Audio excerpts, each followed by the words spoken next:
Hello and welcome. This is Spirit Anime. I'm Alex, and today we're rambling on about three different gacha games. Three different gacha games. So you might enjoy, you might not. Gacha might be your thing, gaming might not be. Either way, this is a great video to just kill and waste time, and to help you kill and waste time with just random video games. So feel free to listen, check this out, follow, subscribe, notify, etc., etc., etc. And here we go. Let's get into the first one, and the first one is Girls X Battle. So Girls X Battle is a great little time waster of a gacha game. It is the most bare basic gacha game there is. So the gameplay is super simple, super basic. All you do is have a team of 6 different girls that you pull throughout the game. And when you get them, you add them into your team. You can level them up, different star them. I think it goes all the way up to 10 stars. So a lot of fun to do there if you're into that whole gotta calculate, figure out that puzzle in order to get to the next thing. Now, all this gameplay is get higher numbers than theirs. It's self-battles. You don't have to really put any commands in. It's a simple tap, leave it, let it finish. So some people are into that, some people aren't. So it's a 50-50. Some people really want to be hands-on, some people want to be hands-off. So like I said, it's very great if you just want to passively play something while you're watching something or whatnot. It's good for that. Now, as far as this goes, how free-to-play friendly is it? It's not the best compared to these other ones on this list, but it's not the worst. That's my biggest issue with gacha games. Personally, it's why I don't really play a lot of them, most of them are very money hungry. However, if you're patient, that's the keyword, if you're patient. If you're patient, you can get the characters that you want. You can get what you need, just by doing the dailies, completing little challenges, and the big bonus, the big reason why I can kind of recommend this one to people is it always has an event going on. Whether it's simple or complicated, there's always something to do. There's always an event going on to help you get the next, girl, the gacha, the next poll, to get this done, to get your next level, to keep going in the game. So as far as I can tell, there's no real end to this game, nor is there any really real story to it. There is, however, a manga, I guess, that is kind of a story to say, but no gaming plot. So each of their character designs are rather cute. They're in-game, they're rather chibi. Out of game, you get this decent, really nice looking artwork that goes along with them for their character card. So all in all, I would recommend this for someone that just wants a passive game to play, something that they're not really looking to sink a lot of time and energy playing, not looking for a very deep story, and that sort of thing. If you're just looking to have something while you're watching YouTube videos, such as this, or some of my other ones, maybe, nudge nudge, perhaps that's the way to go. So next up, we're going to be talking about Guardian Tales. That's the second on my list. It is a 8-bit retro game. Now, when I say 8-bit retro game, I'm talking about the classic SNES, NES kind of vibe. It is very reminiscent of Legend of Zelda: Link to the Past. It's why I personally enjoy it quite a bit out of any other gacha game. There are gacha elements. They don't introduce it till later on in the game. After you defeat, I think, the first world, you don't even get access to it. Now, it is, there is a story behind it all. I haven't paid close enough attention to it.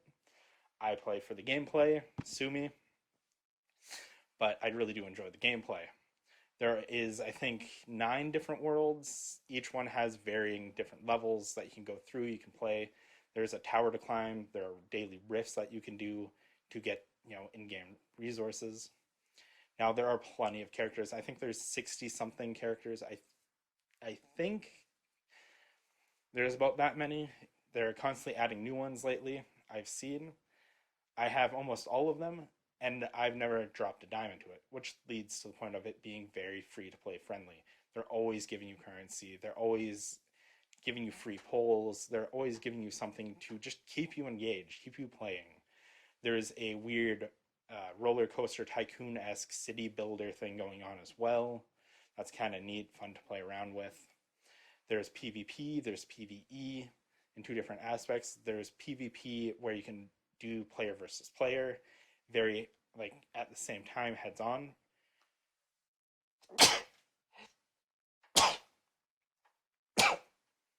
Well, Gesundheit. PvP, player versus player, very heads on. Or you can go more of the laid back PvP approach, where it's your team versus another team. The other person doesn't have to be there. You don't really have to put any commands. Your pieces just have to be better placed and just be better in general. So I do like that part of it. And so far, I've really enjoyed it through and through. So the last one up on my list is Genshin Impact, probably the most popular one out of all of these. You've probably heard of this one, or seen a trailer for it, or heard someone else talk about it. And there's a good reason why. It is a phenomenal game, especially since it's free to play. There is a good story behind it. I've really enjoyed so far. Actually, again, like a lot of other stories, such as The Witcher, the side stories seem to be actually better and funner to play, more intriguing, more engaging. Just because of short little tidbits, they have very funny characters, very funny moments. It seems like the writers just kind of went off on random tangents, and it seems to stick quite well. So there are many different characters that you could play. I guess there's not that many. So there are different characters that you can play. So the characters themselves, they do differ quite a bit from each one. There are multiple different elements of it.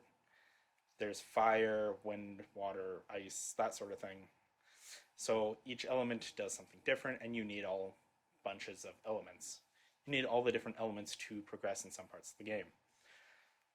So they do provide you with a character with each basic element starting forward, but there are better characters that you might want to use and whatnot going forward. So yeah, that being said, there's different combat styles, which makes the game more intriguing to play. I personally like playing the mage. She's a lot of fun. I like the earth type. It's my favorite one just for running around. This world is absolutely massive, though. That's another huge point to this game. So far, I've spent quite a few hours just roaming about, looking, finding things, killing things, jumping around, doing random quests, just doing that whole exploration aspect of a game. So as far as paying for the game goes, it's completely free. I don't see a reason why you would really purchase the premium currency yet. There might be some. I haven't found a reason to. I haven't known anyone that has yet. This game is fairly new. It is out there for basically every system. So this is probably the only one that isn't just restricted to iOS or Android. It is across every system. If you want to play on the PC, you can. If you want to play it on the PS4, you can. There are plenty of different ways to do it. So it is quite a bit of fun. As far as gacha games go, I'm not the biggest fan, but these are the three that have caught my eye in recent times. Feel free to let me know if you've ever played any different gacha games, what your favorite gacha game is, or how much if you've ever spent a lot of money on gacha. Let me know. Comment down below. I've been Alex with Spirit Anime. Please like, follow, and subscribe. Thank you, and have a good day.